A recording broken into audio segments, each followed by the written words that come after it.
เจ้าอ๋อถั่วเขียวเจ้าอ๋อมาขายเจ้ามาขาย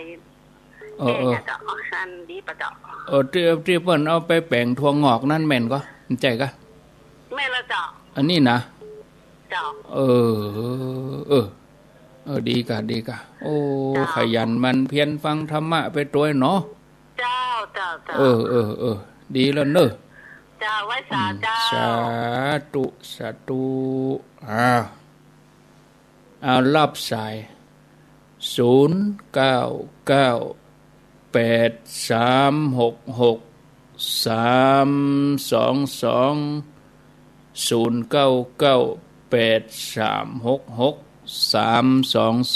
เอารับสาย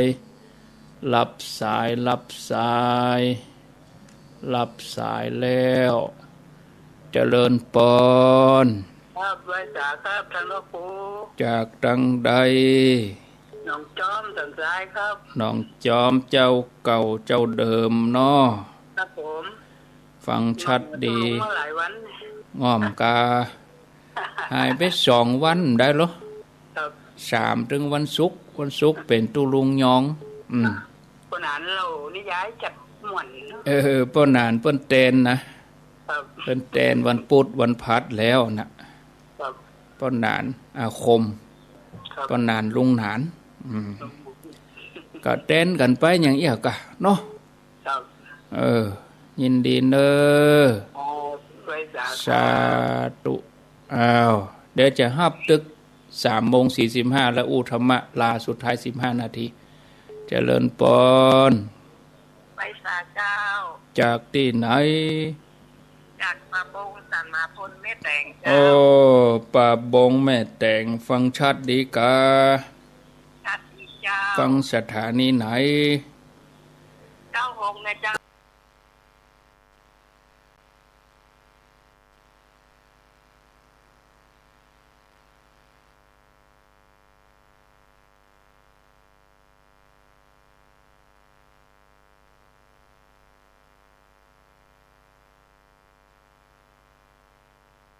แล้ววันพุธนี่บัดแน่เดี๋ยวจะรายงานผอ.ก่อน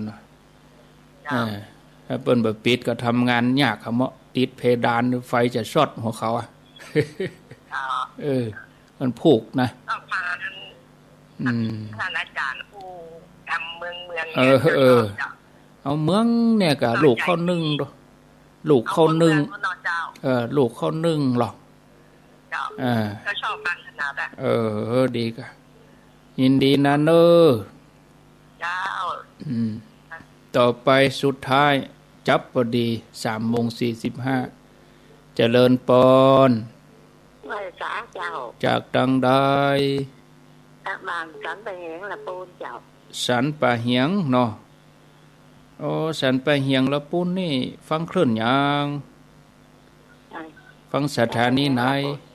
แม่ฟังสถานีได้ทาง96นี่มาเจ้าฟังก่อได้ฟังบัดตันกะตี 3 ตี 4นี่นะอันพวกเฮาก็จะมาแหมตี 3 ถึงตี 5แม่นแรงกับบ่าย3อีนะ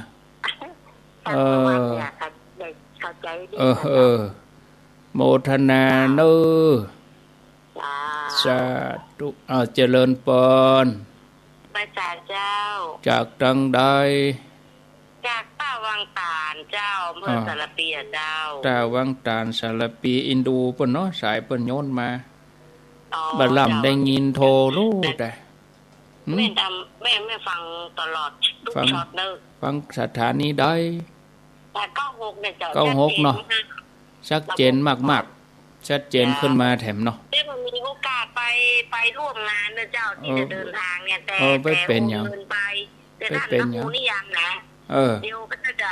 ถ้าได้ล่องไปทางโดยรอนี่จะไปแวะก็ไปเป็นอย่างก็เป็นอย่าง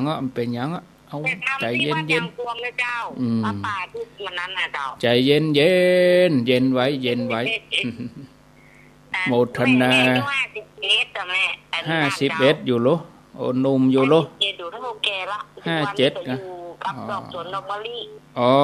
หจะดีเป็นจีแล้วกะที่เพื่อนโจ ฟซดูกันนะเจ้าอ๋อสวนดอกมะลินะคะเจ้าทวีทราบเจ้าทวีทรัพย์ประเด็นนี้อันปีใหม่นี่ประตูหอมขึ้นวะเนาะเจ้าหอมขึ้นกำลังออกเจ้าถ้ามีอย่างกาโทรทางเฟซมาเลยเจ้าเกตตะวามีวะเกตตะวามีก็มีเจ้ามีเหมือนกันนะมีดอกดาวเรืองก็เจ้าก็มีทุกบ้านนะเจ้าทำมีความสุขเจ็บตายด้านมันม่วนเลยเฮาหันต้นไม้ต้นตอกมันหดน้ำม่วนนี่ทำกับมือเนาะทำกับมือเนาะใจมันสุขสบายอย่าละเอาน้ำมาไปที่เจ้าเลยเจ้าเอาท่านน่ะดีกาดีกาปีแล้วเจ้ายินดีเนอสาธุสาธุอีกาได้ยินโยมขอมีความสุขเองเขาก็ม่วนใจก็เครื่องนี้เปิ้นให้ใจดีค่ะวันนั้นก็มีโยมเขาโยมนั้นกับแม่จันเพ็ญเขาไปเที่ยวไปยังเอาฝุ่นเอาอย่างยังแบบเรียบร้อยสมบูรณ์แต่นะโอ้ถ้าจะลงขึ้นกันเนาะอย่างคนเขาเนี่ยเวลาอันอย่างที่มันอุดอู้มันบ่ใครม่วนเวลาอันอย่างมันหลงมันจะม่วนถ้าอย่างคนเฒ่าเพิ่นก็โอ้ถ้าคนเฒ่าคนแก่เพิ่นก็โคเจ้าตี้นี่ชอบใจกะมันสะอาดหรอนะมีหรอกคนเฒ่าเปิ้นถือนะถ้าคนโบราณนะคนโบราณนี่เปิ้นถือบักเก่าโบราณเนี่ยแต่นะเอาเก่าว่าเอาใช่จะลงเอาเก่าก็บละใหม่ก็เอาเก่าก็บละนะที่อาตมาเขาที่อันขึ้นสีขาวนี่ไม่ใช่ว่าอาตมาเขาคนรุ่นใหม่แล้วบ่มีความเคารพภูมิปัญญานะเมื่อรายการตะกอนสถานีตะกอนลุงหนานเลี้ยงเจ้าตี้กู้ปีเหมือนกันนะเลี้ยงเจ้าตี้กู้ปีคนเฒ่าเพิ่นบอกมาอันใดเฮาก็แย่อย่างนั้นน่ะเฮาก็บ่เหลือกรรมแล้วก็มันก็แปลกเหมือนกันเด้อสถานเด้ออันนี้บ่ใช่ว่าไปส่งเสริมอย่างแต่ว่าเป็นภูมิปัญญานะเปิ้นว่าอันมันได้กับฟ้าแม่ฟ้าพาน่ะเอาเล่าเทือนฝังปื้นเสาหั่นเลยตุเนาะเอาก็คนเฒ่าเพิ่นบอกคือเขาก็คือเขาเนี่ยเขาบ่จะไปซื้อคนเดียวนะเขาเอาฝังก็ฝังโกตั้งหันมาฟ้ามันจะดึงบักไก่กว่าตอนเขาแปลงเขาเอาหดตีนเสาเห็นหรอเพิ่นไหวนะคนเฒ่าเพิ่นบอกภูมิปัญญาเอาเล่าเทือนหดคนเฒ่าเพิ่นเล่าว่าฟ้าผ่ากลางโป่งนะตุผ่าอันไม้ที่มันอยู่กลางเด่นนะเขาเอาเล่าเทือนหดตั้งลุ่มมันดับในหรอเอาก็ลองกันเอาก็เอาใส่ในขวดนะฝังตอนเขารอเสาเขาก็เอาฝังไว้ตีนเสาวุ่นอีเนาะคนโบราณเพิ่นเป็นภูมิปัญญาเนาะศรัทธาญาติโยมทั้งหลายก็ดีก็บ่เสียหายมันอยู่ในดินบ่หรอฝังเอาไว้ในดินบ่หรอเอาแล้วเนาะศรัทธาญาติโยมท่านทั้งหลายพอเวลาแล้วก็เกิดว่าอัน3:45จะธรรมะแห่งสัก15นาทีพอเวลาค้างแห่ง10นาทีจะหมดเห็นละเก็บตกสายที่ค้างไว้จะดีกว่าเนาะเก็บตกสายที่ค้างเอามาไผจะก็แถมประมาณ8นาทีจะได้ลาแล้วสุดท้ายนี้ก็บ้านอุเมงสันปะตองฟังชัดรู้ตัวมั้ยไว้บนไว้นะนะกะจะเจ็บไว้ถึงเวลาก็ต้องเจ็บอันนี้กลัวอันยังนี่บ่พ้นคือกลัวเจ็บกลัวตายแต่ที่สุดมาก็หนีบ่พ้นเหมือนกันหมดต่อไปเป็นคำถามของพระอินทร์สมจันทโชโตพระอินทร์สมจันทโชโตอยู่วัดแม่สวยหลวงตำบลแม่สวยอำเภอแม่สวยจังหวัดเชียงรายพระอินทร์สมจันทโชโตมีคำถามเข้ามาอยู่7ข้อด้วยกันคงจะตึกพระอินทร์สมเนี่ยแล้วก็เดี๋ยวจะมีคำถามของโยมพิสมัยมา2ข้อเนาะพระอินทร์สมถามคำถามแรกว่าขอเรียนถาม สวดยังกินจิกุศลังในตอนที่ว่ามาตาปิตาสุขิตาโหนตุกับคำว่ามาตาปิตโลสุขิตาโหนตุสองคำนี้คำไหนถูกครับเจ้าคุณมหาทรัพย์ก็ตอบว่าถูกถึงสองอย่างที่สองคือมาตาปิตโลถูกเพราะกิริยาเป็นพหุวจนะคือโหนตุฉะนั้นควรว่ามาตาปิตโล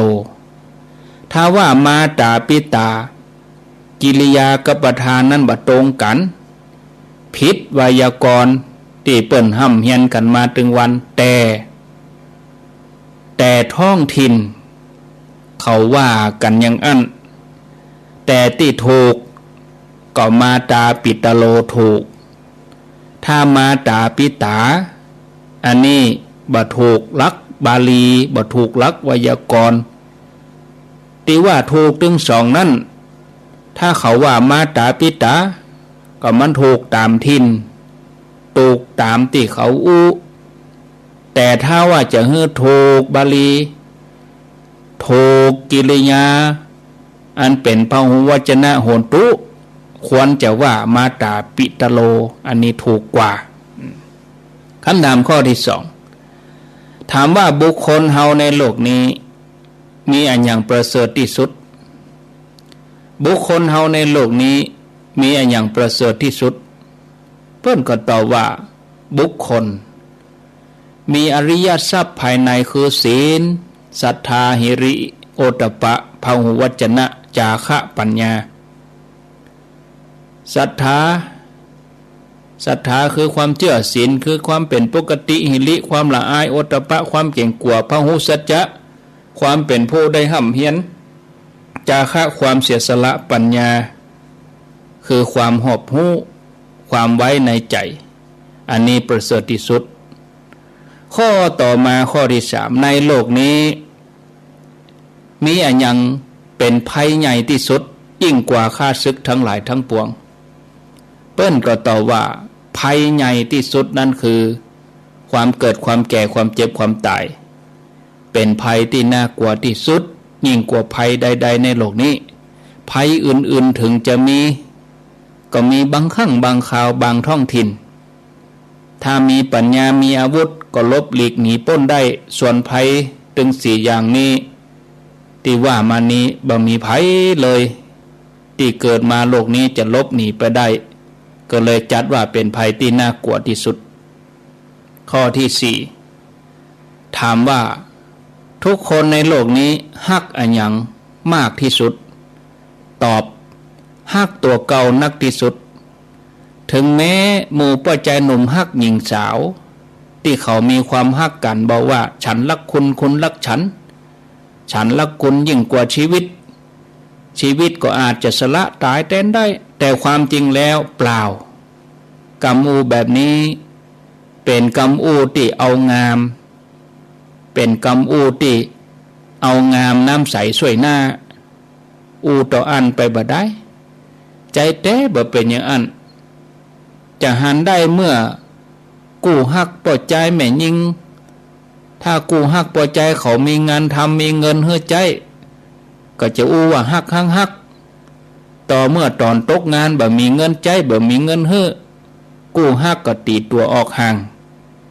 การที่เขาตีตัวออกห่างเพราะอันยังตอบได้ทันทีว่าถ้าเขาได้มาเป็นสามีต่อไปตั้งหน้าธงชาติและเพลงชาติไทยเป็นสัญลักษณ์ของความเป็นไทยเราจงร่วมใจยืนตรงเคารพธงชาติด้วยความภาคภูมิใจในเอกราชและความเสียสละของบรรพบุรุษไทยประเทศไทย